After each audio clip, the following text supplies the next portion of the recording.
시애틀 순복음교회 성도 여러분, 한 주간도 주님의 은혜 가운데 평안하셨습니까? 8월의 첫째 주 주일입니다.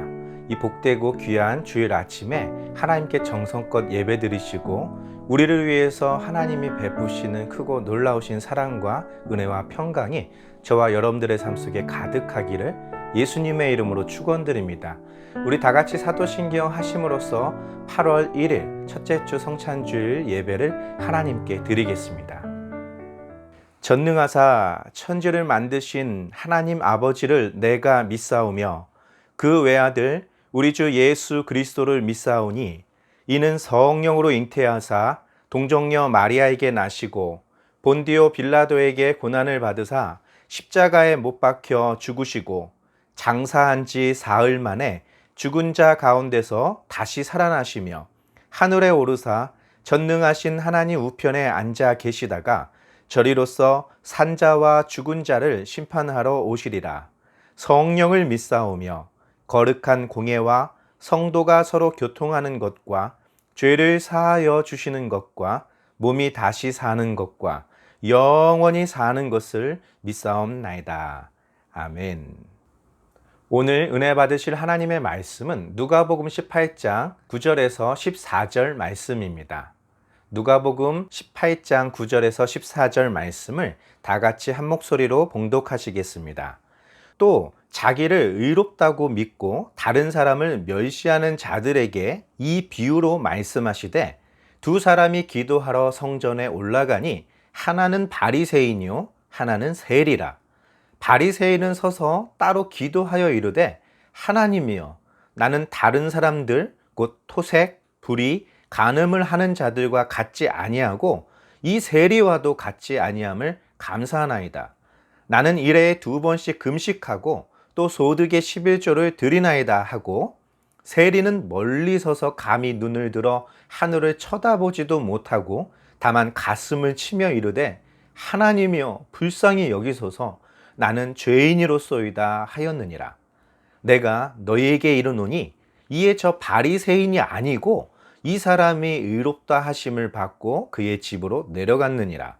무릇 자기를 높이는 자는 낮아지고 자기를 낮추는 자는 높아지리라 하시니라. 아멘. 함께 봉독하신 말씀을 가지고 바리새인의 기도라는 제목으로 은혜 나누겠습니다. 오늘 봉독하신 말씀은 예수님께서 무리들과 그의 제자들에게 가르침을 주시기 위한 비유의 말씀입니다. 그 당시 사람들의 인식 속에서 가장 대조를 이룰 수 있는 바리새인이라는 사람과 또 세리라는 사람을 등장시켜서 서로의 기도를 통해 예수님께서 비교를 하시고 또 하나님께서는 그 둘 중에서 누구의 기도를 기뻐하시고 들어주셨는지에 대해서도 설명하신 말씀입니다. 먼저 본문에 등장하고 있는 바리새인과 세리를 살펴보길 원합니다. 바리새인을 살펴보기에 앞서 먼저 세리에 대해서 이해하기를 원합니다. 당시 시대적 상황이 이스라엘 민족이 로마 제국의 속국으로 해마다 세금을 걷어서 로마로 징수해야만 했었습니다. 그 일을 감당하고 있었던 직업이 바로 세리라는 직업입니다. 로마 제국은 자신들이 지배하고 있는 나라의 그 같은 민족들 중에서 그들의 사정을 잘 알고 있는 사람들을 택해서 세리로 세우고 그들에게서 그 지침마다 정해진 세금을 걷어들여 로마로 징수하도록 하였습니다. 그런데 문제는 그 세리를 세우는 과정에서 여러 비리가 있었다라는 것이죠. 정확한 세금을 거둘 수 있는 정직하고 성실한 사람을 뽑는 것이 아니라 로마에 더 많은 세금을 걷어들일 수 있는 사람을 우선으로 채용했다라는 것이죠. 그러니 상대적으로 이스라엘 백성의 입장에서는 그들이 부담해야 됐던 세금은 점점 늘어나고 있었다라는 것이죠. 그래서 이스라엘 백성들에게 있어서 세리는 자신들의 동족의 피를 빨아 로마 정부로부터 혜택을 누리는 그런 매국노와 같은 취급을 하고 있었던 것이죠. 바로 죄인이라고 생각했고 너희는 더 이상 우리 같은 민족이 아니고 아브라함의 자손도 아니다 라는 평가를 그들에게 내렸던 것이었습니다. 그에 비하면 바리새인은 사람들에게 굉장히 존경을 받고 칭찬을 듣는 부류의 사람들이었습니다. 만약에 오늘날 우리 교회에 다니는 사람들에게 너는 바리새인이야 라고 말한다면 기분 좋아하실 분들이 아마 없을 것입니다. 왜냐하면 성경을 한 번쯤은 읽어 보셨을 것이고 성경에서 그 바리새인들을 어떻게 평가하고 있었는지에 대해서 조금이나마 알고 계시기 때문입니다. 그러나 이 신약 성경이 쓰여지기 시작했던 예수님이 활동하시던 바로 그 시점에 바리새인이라는 그들의 분파는 이스라엘 사람들에게 오늘날 우리가 이해하는 것과는 전혀 다른 느낌의 존경을 받고 있었다라는 것이죠. 오늘날 누군가가 우리에게 바리새인이라고 말한다면 그것은 우리를 비난하거나 우리를 조롱하기 위한 용어로 우리는 받아들이고 있지만 그 당시 사람들에게 있어서 당신은 바리새인이다 라고 말한다면 굉장한 칭찬과 그를 높여주는 그런 의미였다라는 것입니다. 그러면 성경에 등장하는 이 바리새인들은 언제부터 생겨나게 되었을까요? 아마도 남유다가 멸망하고 70년 동안 바벨론과 페르시아의 포로 생활을 하고 있던 중 그들은 70년 만에 다시 고국으로 돌아와 예루살렘 성전을 건축할 수 있었습니다. 그 과정에서 다윗 왕의 혈통을 가지고 있었던 수룹바벨과 대제사장의 혈통을 이어오고 있었던 예슈아에 의해서 수룹바벨 성전이 건축되게 되었죠. 그때 그 제사장 무리들은 자신들이 다윗 왕 때 대제사장이었던 사독의 후손임을 자처하였습니다. 그런 이유로 이스라엘 백성들에게 사두개파라는 그런 종교 집단이 생겨나게 되었죠. 그들은 수룹바벨 성전을 중심으로 활동했던 사람들입니다. 제사장의 가문 또는 이스라엘의 고귀한 어떤 귀족 출신들이 바로 이 사두개파에 속해 있었고 로마 시대에 와서는 그들은 친로마의 성격을 가지고 로마로부터 부여받은 권세, 권위를 인정받고 이스라엘 백성들을 다스리는 최고의 종교 지도자로서의 삶을 살고 있었던 것입니다. 반면 이 사두개파와는 별개로 제사장 집안은 아니지만 성전이 파괴되고 70년 동안 바벨론에서 포로 생활을 하고 있었던 남유다 백성들 중에 하나님을 경외하고 하나님의 말씀대로 살고 있었던 거룩한 집단들이 있었습니다. 그들은 자신들이 있는 곳에서 회당을 만들고 그 회당을 중심으로 모이며 그 회당에서 하나님께서 주신 모세의 율법을 연구하고 가르치며 하나님에 대하여 알게 하는 그런 삶을 살고 있었죠.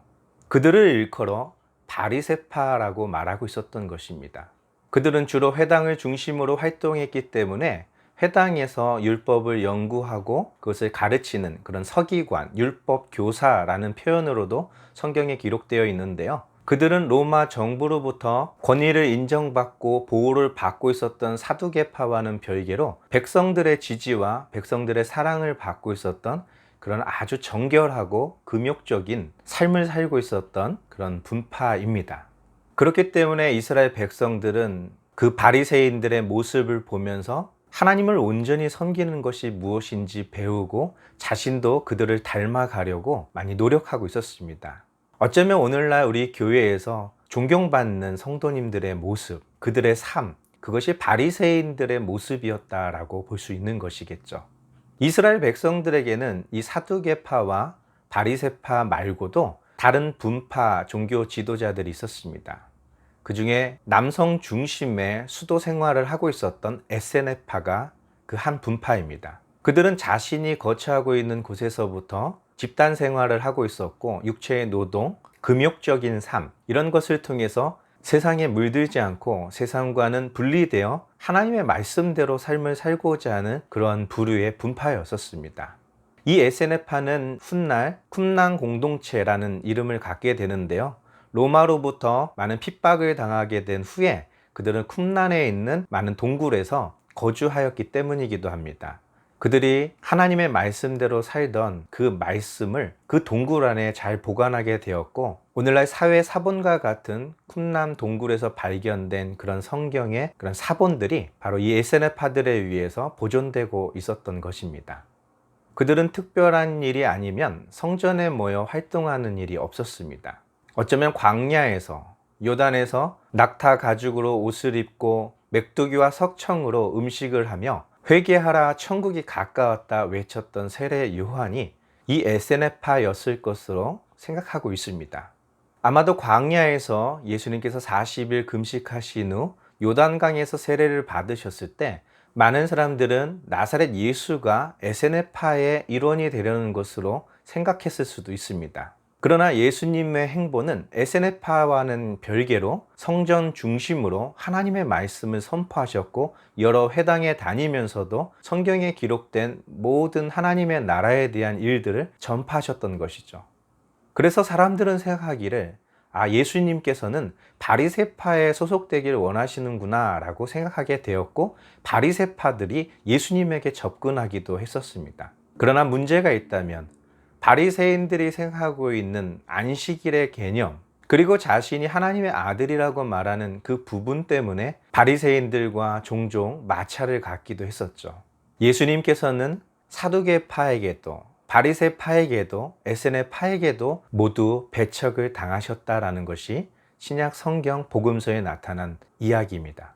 또한 이스라엘에는 한 가지 분파가 또 있었습니다. 열심당, 젤롯당이라고도 부르고 시카리당이라고도 부릅니다. 시카리라는 단어는 그리스어로 칼을 품고 있는 자라는 뜻으로 사람들이 많이 모이는 궁중 속에서 자신들의 옷깃에 칼을 숨기고 다니다가 자신들이 제거해야 될 목표를 발견하면 달려들어 그를 제거하고 사라지는 게릴라 전술을 펼치고 있는 비밀 단체와도 같았습니다. 이 열심당의 특징은 오직 이스라엘을 다스릴 자는 다윗의 혈통으로 오게 될 새로운 왕이었습니다. 그 왕을 중심으로 로마와 대적하고 이스라엘을 구원시킬 수 있는 그러한 일들을 위해서 목숨을 걸고 결의한 그런 사람들이었습니다. 그들의 제1 타켓은 제사장들 가문과 여러 고위층 귀족들이었습니다. 다윗의 왕국을 세우는 일에 방해가 되는 친로마 인사들에 대한 암살을 주로 하고 있었던 것이죠. 이들은 예수 그리스도가 다윗의 혈통으로 오셨고 이스라엘을 구원할 메시아, 다시 말해서 정치적인 지도자로 생각했었지만, 예수님은 시종일관 이에 대한 일들에 대하여 거부 의사를 분명히 밝혔었던 것이죠. 그는 죽기 위하여 이 땅에 오셨다라고 늘 말씀하셨기 때문입니다. 다시 말해서 나사렛 예수, 우리가 믿는 하나님의 아들 예수 그리스도는 사두개파에게도 바리새파에게도 그리고 에세네파와 열심당에게도 환영받을 수 없는 그런 신흥 분파와도 같았던 것이죠.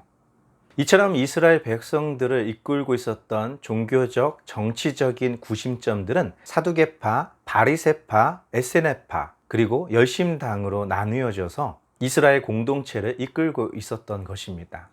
그런데 이스라엘 백성들에게는 산헤드린이라는 공의회가 있었습니다. 산헤드린이라는 뜻은 의회라는 뜻으로 이스라엘 최고의 의결 기구요, 입법과 사법 절차를 처리하는 최고의 권력 기관이었습니다. 산헤드린은 로마 정부로부터 승인을 받은 최고의 권력 기구였기 때문에 실질적으로 이스라엘을 이끌어가는 데 있어서 가장 강력한 힘을 가지고 있었죠. 이 의회를 이루고 있었던 대다수의 사람들은 바로 제사장 집단이었던 사두개파와 회당을 중심으로 백성을 대표하고 있었던 바리새파가 주도하고 있었던 것입니다. 그래서 성경에는 에세네파와 열심당에 비해서 이 사두개파와 바리새파가 주로 다루고 있던 것이었습니다. 이들의 신앙과는 분명한 차이가 있었습니다. 사두개파는 이미 정치적인 집단이 되었기 때문에 많은 세속화를 가지고 있었고 친로마 정부적인 그런 성향을 갖고 있었던 반면에, 바리새파는 메시아를 기다리고 이스라엘의 회복을 꿈꾸고 있었던 사람이며 율법을 가르치는 일을 게을리하지 않았던 그런 사람들입니다. 상대적으로 백성들은 사두개파 제사장 집단보다는 이 바리새파를 더 옹호하고 더 존경하고 있었던 것이죠.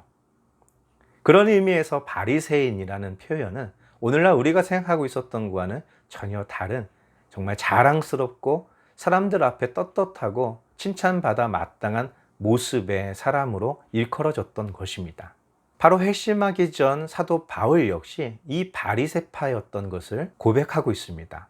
빌립보서 3장 5절에서 6절 말씀입니다. 나는 8일 만에 할례를 받고 이스라엘 족속이요 베냐민 지파요 히브리인 중에 히브리인이요 율법으로는 바리새인이요 열심으로는 교회를 박해하고 율법의 의로는 흠이 없는 자라. 아멘. 나는 8일 만에 할례 받은 자다. 이 뜻은 나는 아브라함의 자손이다, 이스라엘 백성이다 라는 표현인 것이죠. 율법에 이스라엘 백성들 남자 중에서 태어난 지 8일이 되면 반드시 할례를 행하도록 하였습니다. 이 할례를 받지 못한 사람은 이스라엘 백성이 아니요 아브라함의 자손도 아니었기 때문입니다. 이스라엘 백성 중에서 나는 베냐민 지파입니다 라는 이 고백은 세력은 작았지만 유다 지파와 함께 남왕국 유다를 지탱하고 있었던 대표적인 지파였던 것입니다. 혈통적으로 꿀릴 일이 없는 아주 자랑스러운 사람이었고, 그가 사람들에게 존경받고 있었던 분파인 바리새파였다라는 것이죠. 또한 열심으로는 교회를 박해하던 자다라고 말하고 있는데, 그 당시 교회, 예수를 구주로 믿고 따르는 무리들을 말하는데, 그들은 사두개파에게도 바리새파에게도 에스테네파와 열심당에게도 인정받지 못하는 이단 분파와 같았던 것이죠.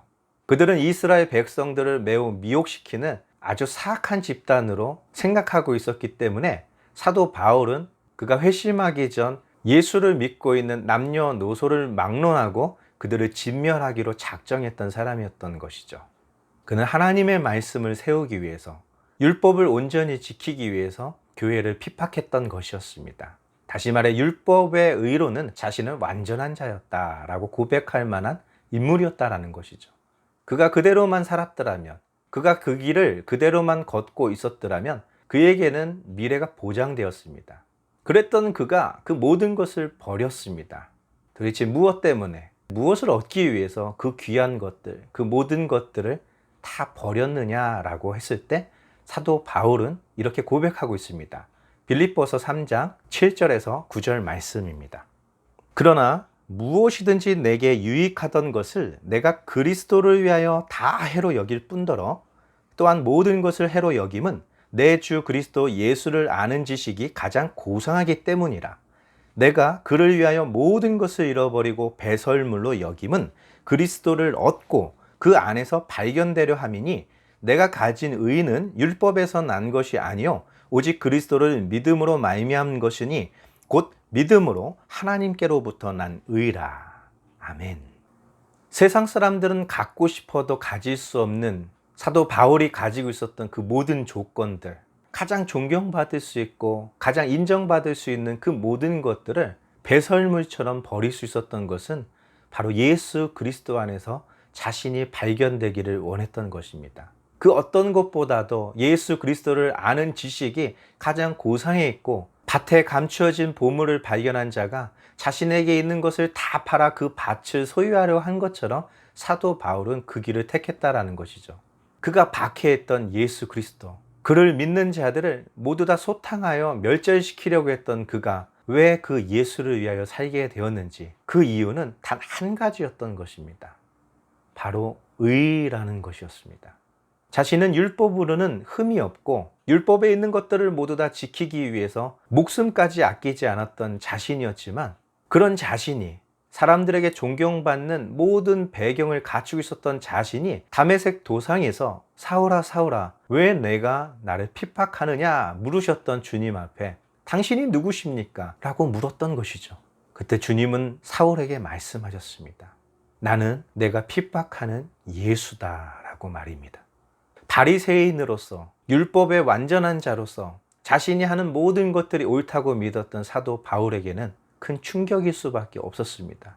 그는 어려서부터 읽었던 구약 성경을 예수 그리스도라는 하나님의 아들, 구원자의 이름으로 다시 읽기 시작했던 것이죠. 그가 깨달은 것은 바리새인이라고 칭찬을 받고 존경을 받고 사람들에게 인정을 받고 그에게 펼쳐질 부귀, 영화, 권세, 그 모든 것보다도 더 귀하고 아름다운 것들을 발견했던 것입니다. 그것은 예수님께서 나를 위해 죽으셨다라는 것입니다. 나를 살리시려고 예수님이 그 고난을 당하셨다는 것입니다. 과거 자신이 생각할 때는 예수님은 하나님께 저주를 받아 마땅한 죽음을 당했다라고 생각했지만, 그 마땅했던 죽음이 사실은 나를 살리시려는 그분의 사랑이었다라는 것을 알게 된 것이죠.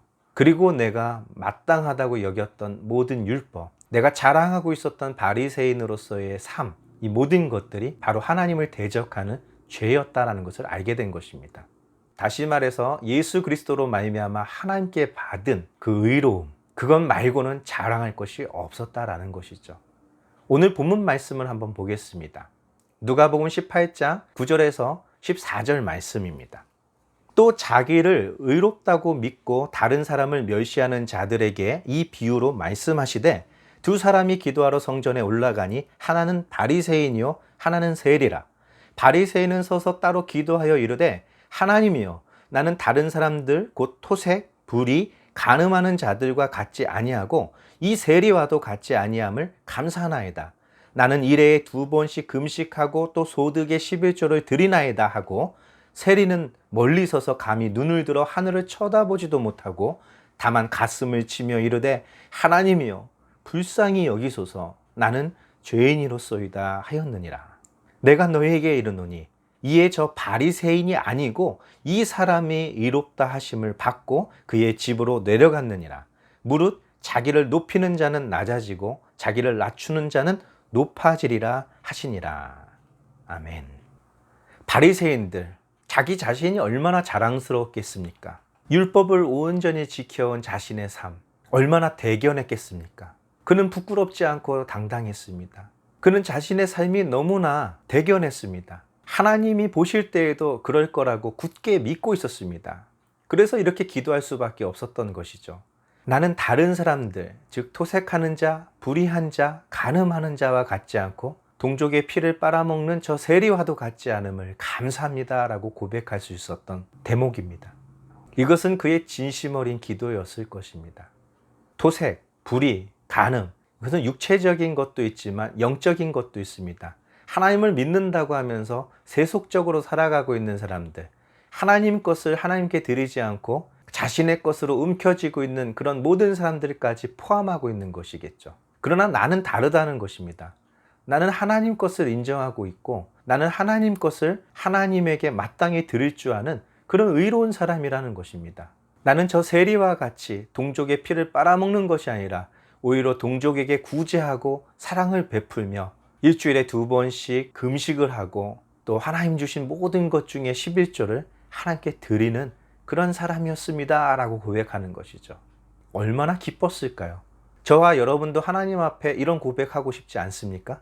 그런데 세리의 고백은 어떻습니까?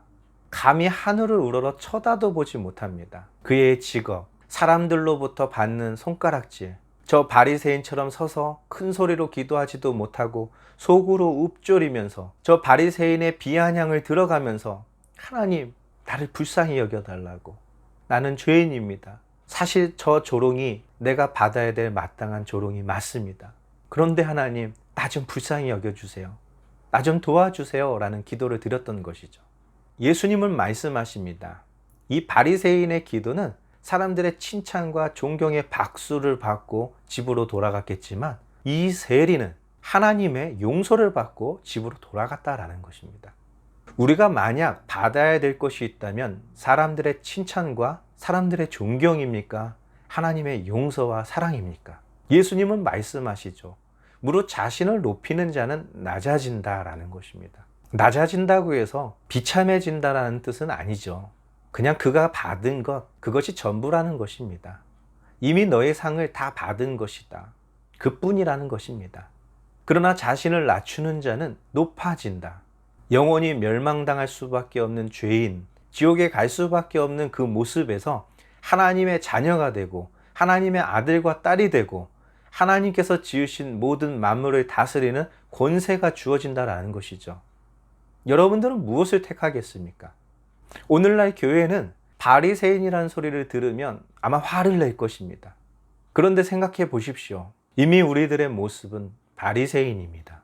주일 성수하고 11조 드리고 하나님의 말씀 성경을 주야로 묵상하고 하나님께 기도하는 사람이며 남들을 중보하는 중보자이기도 합니다. 문제가 있을 때마다 하나님을 찾고 그런 삶을 살기 위해서 자신을 복종시키고 있습니다. 이미 우리의 모습은 그 당시 존경받던 바리새인의 모든 모습을 갖추고 있다는 것이죠. 그런데 더 안타까운 것은 예수님이 그 바리새인에게 하셨던 그 경고의 메시지까지도 우리가 담고 있다는 사실입니다. 마태복음 23장 1절에서 7절 말씀은 이렇게 기록되어 있습니다. 이에 예수께서 무리와 제자들에게 말씀하여 이르시되 서기관들과 바리새인들이 모세의 자리에 앉았으니 그러므로 무엇이든지 그들이 말하는 바는 행하고 지키되 그들이 하는 행위는 본받지 말라. 그들은 말만 하고 행하지 아니하며 또 무거운 짐을 묶어 사람의 어깨에 지우되 자기는 이것을 한 손가락으로도 움직이려 하지 아니하며 그들의 모든 행위를 사람에게 보이고자 하나니 곧 그 경문띠를 넓게 하여 옷소를 길게 하고 잔치의 윗자리와 회당의 높은 자리와 시장에서 문안받는 것과 사람에게 랍비라 칭함을 받는 것을 좋아하느니라. 아멘. 사람들에게 존경받는 바리새인, 자신이 자신을 보아도 자랑스럽고 대견해 보이는 바리새인, 그들은 스스로 율법 교사여 서기관이요 하나님을 사랑하는 바리새인이라는 칭호를 통해서 모세의 자리에 앉았다라는 것입니다. 그들의 말은 하나님께서 이 모든 것을 하셨다 말하고 하나님을 의지하라고 그들은 가르치고 말하지만 사실은 자신들의 말을 따를 것을 백성들에게 강요하고 있었다라는 것이죠. 하나님이 아닌 자기가 하는 모든 것들을 따라서 한 목소리를 내기를 원했던 것입니다. 이러한 모습은 교회에서 흔히 볼 수 있는 모습입니다.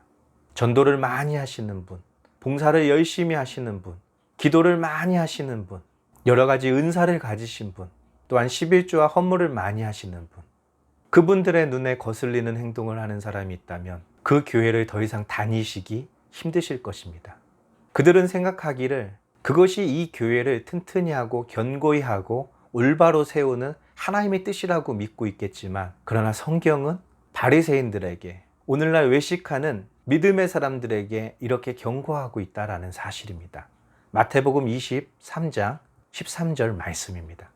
화 있을진저 외식하는 서기관들과 바리새인들이여, 너희는 천국문을 사람들 앞에서 닫고 너희도 들어가지 않고 들어가려 하는 자도 들어가지 못하게 하는도다. 아멘. 하나님을 향한 우리의 열정이 천국문을 닫는 결과를 가져올 수 있다고 생각해 본 적이 있으십니까? 내가 드린 헌물에는 이상이 없겠죠. 근데 그 드림이 권력이 되고 권세가 되고 나의 봉사, 나의 직분, 나의 영향력, 그것을 하나님을 위한다는 명목으로, 이 교회를 위한다는 명목으로 모세의 자리에 앉고 예수 그리스도의 자리에 앉아 있다면 그러한 의로움으로는 천국에 결단코 갈 수 없다라는 사실이죠. 그 교회의 천국문을 닫는 사람이 되는 주범이 될 뿐입니다. 자신도 못 들어갈 뿐만 아니라 들어가려고 하는 사람들조차도 그렇게 하지 못하도록 강요할 것이기 때문에 그들 역시 천국에 들어가지 못하도록 만드는 악한 자일 것입니다. 두 번째로 예수님은 경고하십니다. 마태복음 23장 15절 말씀입니다. 화 있을진저 외식하는 서기관들과 바리새인들이여, 너희는 교인 한 사람을 얻기 위하여 바다와 육지를 두루 다니다가 생기면 너희보다 배나 더 지옥 자식이 되게 하는도다. 아멘.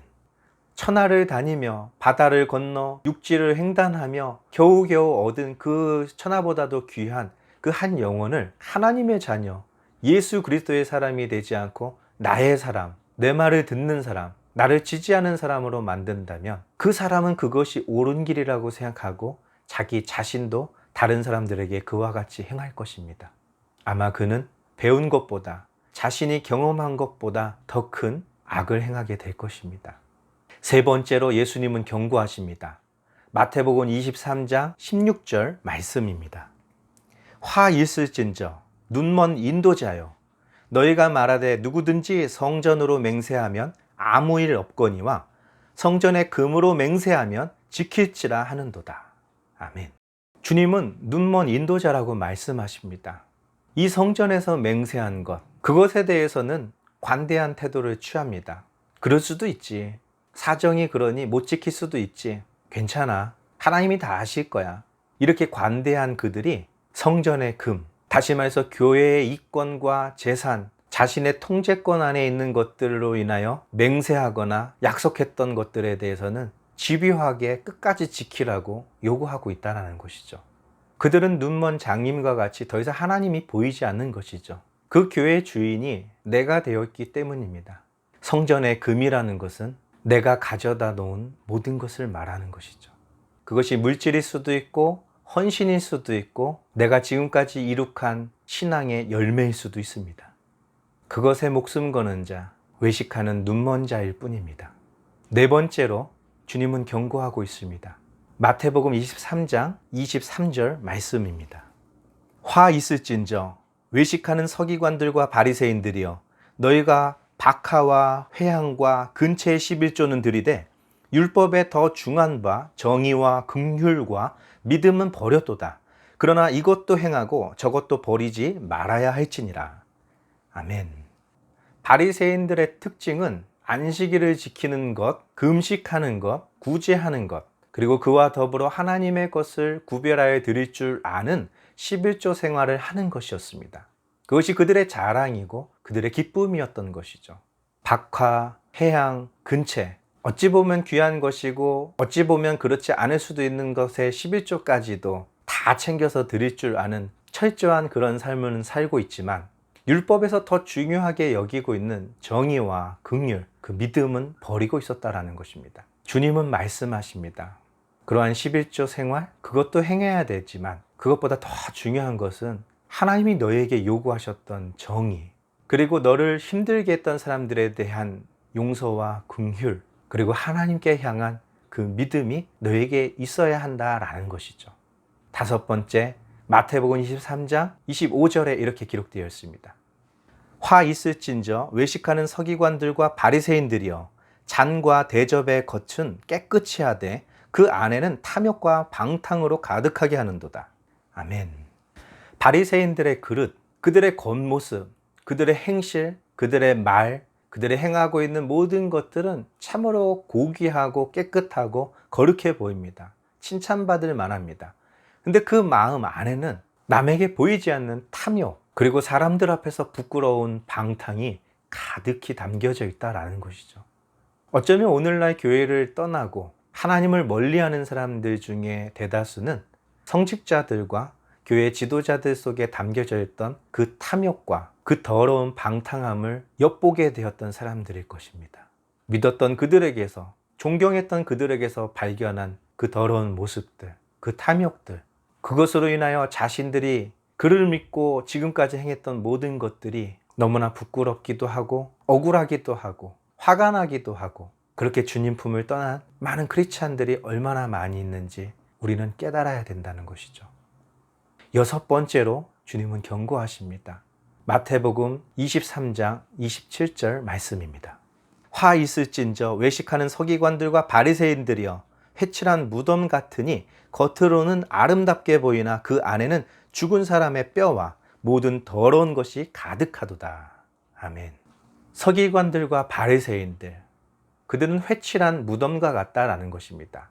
무덤에 회를 칠했다라는 것은 오늘날로 말하면 잘 가꾸어진 무덤을 말합니다. 마치 바리새인들의 삶이 그와 같다라는 것이죠. 그럴듯하게 보인다는 것입니다. 그런데 그 속을 들여다보면 생명이 없습니다. 죽은 자의 시체뿐입니다. 그 안에 온갖 더러운 것들만 남아있을 뿐 거룩한 생명이나 모습들은 전혀 찾아볼 수 없다라는 것이죠. 죽음의 공간, 어둠의 공간, 아무 희망도 없는 것이 담겨있는 잘 꾸며진 무덤이라는 것입니다. 예수 그리스도와 함께하지 않는 선행, 예수 그리스도 안에서 거듭나지 않은 그 모든 것들은 결국은 아무런 생명도 아무런 유익도 없고 아무런 열매도 없는 죽은 무덤과도 같다라는 것입니다. 아무 희망도 없고 온갖 더러운 것으로 가득했던 그 교회의 모습 때문에 교회는 세상으로 손가락질을 받게 되고 우리 안에 우리와 함께하던 많은 믿음의 사람들은 그 교회를 떠나가고 있는 것이죠. 마지막 일곱 번째로 주님은 경고하고 있습니다. 마태복음 23장 29절에서 33절 말씀입니다. 화 있을진저 외식하는 서기관들과 바리새인들이여 너희는 선지자들의 무덤을 만들고 의인들의 비석을 꾸미며 이르되 만일 우리가 조상 때에 있었더라면 우리는 그들이 선지자의 피를 흘리는 데 참여하지 아니하였으리라 하니 그러면 너희가 선지자를 죽인 자의 자손임을 스스로 증명함이로다. 너희가 너희 조상의 분량을 채우라. 뱀들아, 독사의 새끼들아, 너희가 어떻게 지옥의 판결을 피하겠느냐. 아멘. 하나님 말씀대로 살다가 죽임을 당한 선지자들, 의를 행하다가 불의한 자들에게 죽임을 당한 그런 의인들, 그들을 위하여 무덤을 만들어주고 비석을 세워주면서 말합니다. 만약에 우리가 우리 조상들 때에 함께 있었더라면 그 일에 우리는 동참하지 않고 그 일을 막았을 것이다 라고 말하겠죠. 주님은 말하죠. 그렇다면 너희가 그 죄를 범한 자의 자손이라는 것을 스스로 시인하였구나. 그렇다면 네 조상이 저지른 죄값을 네가 감당해봐라. 그들이 행한 그 모든 것들, 그 부족한 것들을 네가 채워봐라 라고 말하는 것이죠. 주님은 말합니다. 뱀들아, 독사의 새끼들아, 너희가 후대에 태어났다고 해서 뱀에게서 태어난 그의 새끼들이 뱀이 되지 않고 사자가 되는 것이 아닙니다. 독사의 자식으로 태어난 자가 갑자기 순한 양이 되는 것도 아닙니다. 그러면 너는 조상들과 다르다고? 그렇다면 조상의 잘못을 극복할 만한 능력이 너에게 있는가라는 것입니다.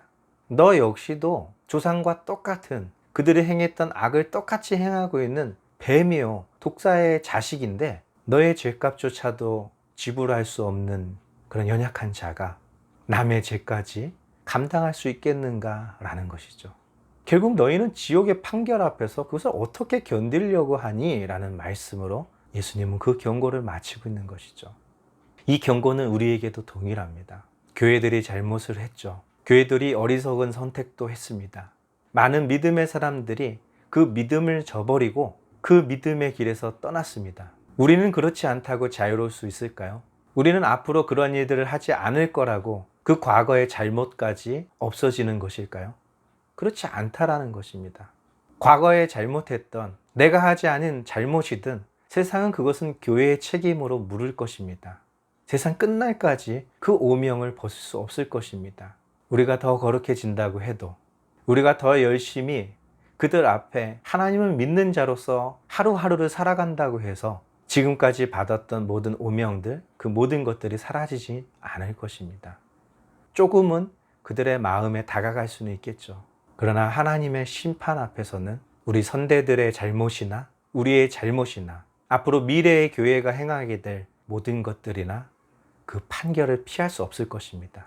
오직 그것을 피할 수 있는 유일한 길이 있다면 오직 예수 그리스도, 교회를 세우시고 그 이름으로 기도하는 모든 자의 죄를 사하시는, 세리의 기도를 들으시고 그를 용서하여 집으로 돌려보내셨던 그 하나님의 은총이 저와 여러분들에게 필요하다는 사실입니다. 끝으로 하나님의 말씀 한 구절 읽고 마치도록 하겠습니다. 에베소서 1장 7절 말씀입니다. 우리는 그리스도 안에서 그의 은혜의 풍성함을 따라 그의 피로 말미암아 속량 곧 제사함을 받았느니라. 아멘.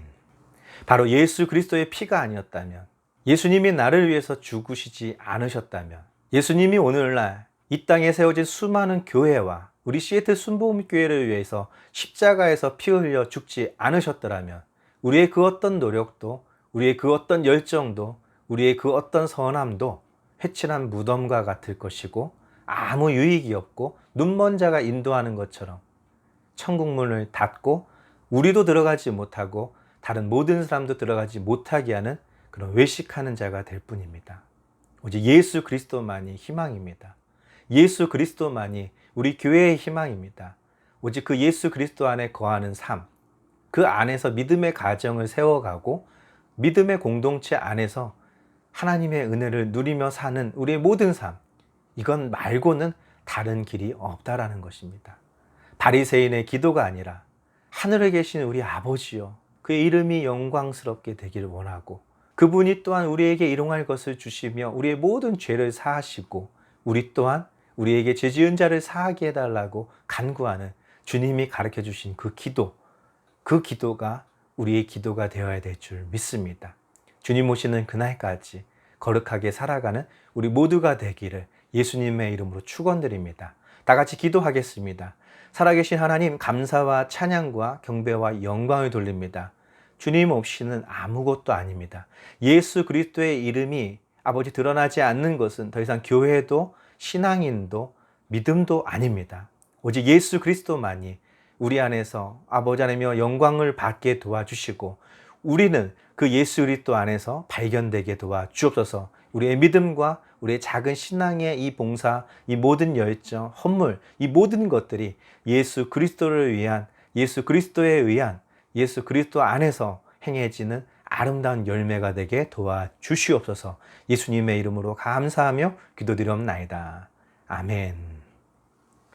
우리 다 같이 주기도문 하심으로써 8월 1일 첫째 주 주일 예배를 모두 마치도록 하겠습니다. 하늘에 계신 우리 아버지여, 이름이 거룩히 여김을 받으시오며 나라가 임하시오며 뜻이 하늘에서 이루어진 것 같이 땅에서도 이루어지리이다. 오늘 우리에게 일용할 양식을 주시옵고 우리가 우리에게 죄지은 자를 사하여 준 것 같이 우리 죄를 사하여 주시옵고 우리를 시험에 들게 하지 마시옵고 다만 악에서 구하시옵소서.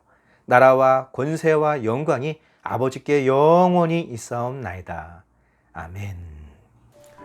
벌써 2021년이 시작된 지도 8개월째 들어섰습니다.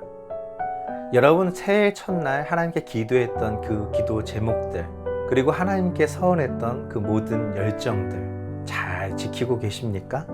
아마 대부분 그 처음의 열정, 그리고 시작했던 그 모든 것들에 미치지 못하는 그런 삶을 살고 있을 것입니다. 저 역시 마찬가지입니다. 그런데 혹시 그 중에 처음에 그 열정보다 더 큰 열정으로 지금 살아가고 있습니까? 처음에 목표했던 것보다 더 많은 열매를 맺고 계십니까? 혹시 그것이 자랑스러우십니까? 그것이 내 자신을 떳떳하게 만들어주고 계십니까? 그렇다면 우리는 선택해야 됩니다. 나의 행위로 내 자신을 떳떳하게 여기며 자랑스럽게 여길 것인지, 아니면 세리와 같이 나의 이 부족함, 하나님 아시죠? 나를 불쌍히 여겨달라고, 나를 도와달라고, 나를 일으켜 세워주시고 이 깊은 절망에서, 이 좌절에서, 이 어둠에서 나를 건져달라고 울부짖으며 기도하는 그런 하나님의 백성이 되셔야 할 줄 믿습니다. 하나님께 엎드리면 그 하나님이 일으켜 세우시고 우리를 높여주시고 그의 영광으로 우리를 덧입혀 주시는 것입니다. 그러한 한 주간을 살아가는 저와 여러분 되시기를 예수님의 이름으로 축원드립니다. 할렐루야.